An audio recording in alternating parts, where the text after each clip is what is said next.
Mabuhay and welcome back to the channel. My name is Tez Milan. I am a Filipina American creative. When I went to the Philippines several weeks ago, I really didn't know much about Jose Rizal except for the fact that he was an important figure in Philippine history. And since I had the chance to visit this incredible park that is dedicated to his memory, as well as the location of where he was eventually executed, I of course, wanted to know as much as possible from a person who grew up in the Philippines and probably heard a lot of stories about this person or was at least taught him in school, because when I went to school, there was no information about Jose Rizal. Now I'm about to hop on a phone call with my dad and get his thoughts on the myth, the man, the legend that is Dr. Jose Rizal.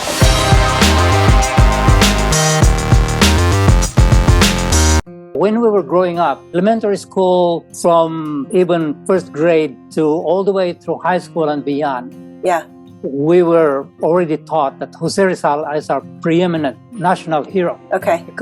Everybody knows who Jose Rizal is. And in fact, probably every town and every city in the Philippines has either a plaza or a park named Jose Rizal. Think about it, that for 300 years, we were oppressed, colonized by the Spaniards. Yeah. And he was the one who sparked that revolution that says we could be independent. And that is through the power of the pen. You know, he was an excellent writer. When he wrote the Noli Me Tángere, the independence movement really went on. He ended the 300 years of Spanish colonization because of his efforts to really wake up the Filipino people. Could you imagine that he culturally, nationalistically put it all together as one package that says, we are Filipinos. People revere him. So he's actually a very powerful person in my mind. Yeah. So this is Jose Rizal Park, and it's hot as balls right now. And there are two guardsmen guarding the remains of Jose Rizal, like full-on suits, sweating, and they're gonna stand there for 2 hours each. Luneta, which was already a park even in the colonial days. Actually, the monument, when they were erected, it was not very big, elegant, or big. It's just a simple pyramidal structure with Jose Rizal. Later on, they made it bigger. But the original study was, normal. And then they started, improving the whole area. The Luneta Park. I think they call it Rizal Park now, don't they? Yes, they do. I think Marcos renamed it. And it still is the most beautiful place in Manila to go see around and visit.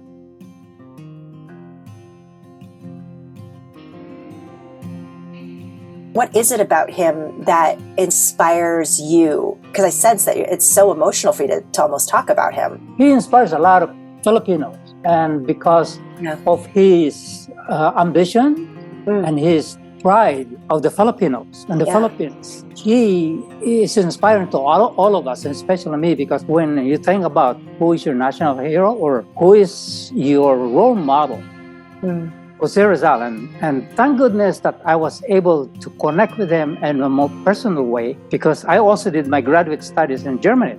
So I took the train and said, well, let me go visit this university and see what it's like, what the campus was like.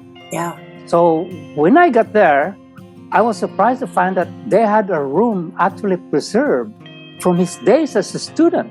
I said, can I go see it? I said, yeah, sure, go ahead. There was a plaque in there, Jose Rizal, Doctor of Medicine, in German. It's a very simple room, and looking at that and sitting in the chair, so wow, he studied here and he's a doctor of medicine. Oh my God, I just saw there's a monument with the poem that my dad did during school. It's etched into this wall right in front of me. I love his poem. That was my most favorite poem of all. It's this Mi Ultimi Adios, or My Last Farewell. It's a very moving poem. And it's an indictment basically of how the Filipinos were treated by the Spaniards for 300 years. When I was in high school, I don't know if they still do it, but you must take 2 years of Spanish. Our Spanish class teacher said, part of your final grade, 30% of your final grade is to memorize and to recite Mi Ultimi Adios in front of the class. I said, okay, it's my turn. So I raised my hands, and it's the way I said it. When I did it, it was with such emotion. I still feel the emotion when I think about that. I don't know why I'm so emotional about this. I know. It's incredible. I can still remember the moment when I did it because I had, it's all drama and emotion. But at the end of my presentation, at the end of my poem, the whole class was so quiet. And the teacher was crying. Oh my gosh. She was right there crying. And I was like, oh my gosh, did I do that? I was so, I was also like, geez. It's very emotional because it's so powerful, a poem. Yeah. I'm feeling a little bit emotional right now because, you know, it just occurred to me that there's a bit of a protester in my dad too, you know, somebody who like is willing to stand up and feel national pride, somebody who feels pride about Philippine independence. And that's something that has always, in a way, been lacking for me, is this sense of like my parents' pride in the Philippines. And I also discounted my own parents' like sense of strength. I realized that my parents have a lot of strength. You know, they left their home country to come to a new place because they thought that there would be better opportunity, that there would be safety, that there would be security. And they had to leave all of this. I find that really moving to know that my parents have this same sense of kapwa, and not only for their people, but also for their country. Like, that's the other thing too that I'm realizing, is that kapwa is not only felt between people, but it's also felt between the motherland, the land, a country, a community, a nation. And it's always calling.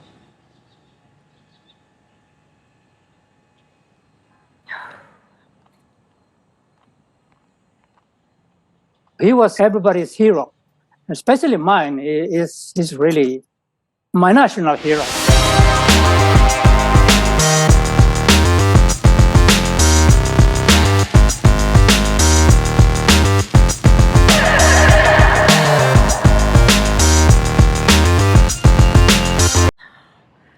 This is so amazing how deep this is going, because it's just a part of who we are. It's a part of our identity to go deep.